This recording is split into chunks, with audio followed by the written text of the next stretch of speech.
God's people will be refined by time of trouble. November 8th. O Lord, be gracious to us. We have waited for you. Be their arm every morning, or salvation also in the time of trouble. Isaiah chapter 33, verse 2. Jacob's history is also an assurance that, in the final time of trouble, God will not cast off those who have been deceived and tempted and betrayed into sin, but who have returned unto him with true repentance. While Satan seeks to destroy this class, God will send his angels to comfort and protect them in the time of peril. The assaults of Satan are fierce and determined. His delusions are terrible, but the Lord's eye is upon his people, and his ear listens to their cries. Their affliction is great.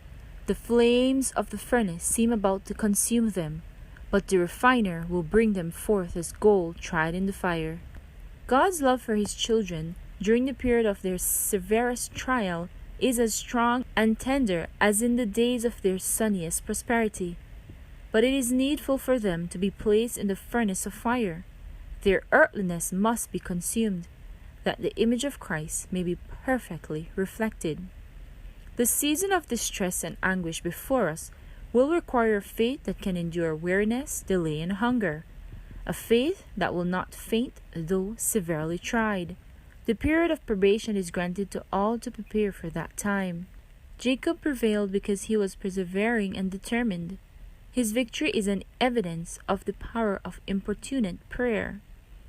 All who will lay hold of God's promises, as he did, and be as earnest and persevering as he was, will succeed as he succeeded.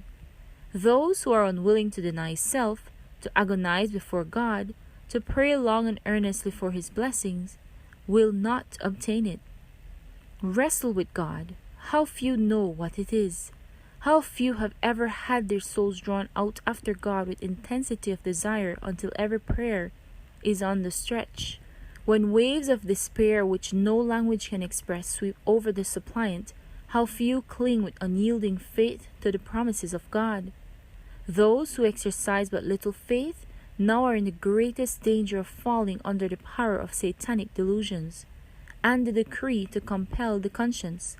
And even if they endure the test, they will be plunged into deeper distress and anguish in the time of trouble, because they have never made it a habit to trust in God. The lessons of faith which they have neglected, they will be forced to learn under a terrible pressure of discouragement.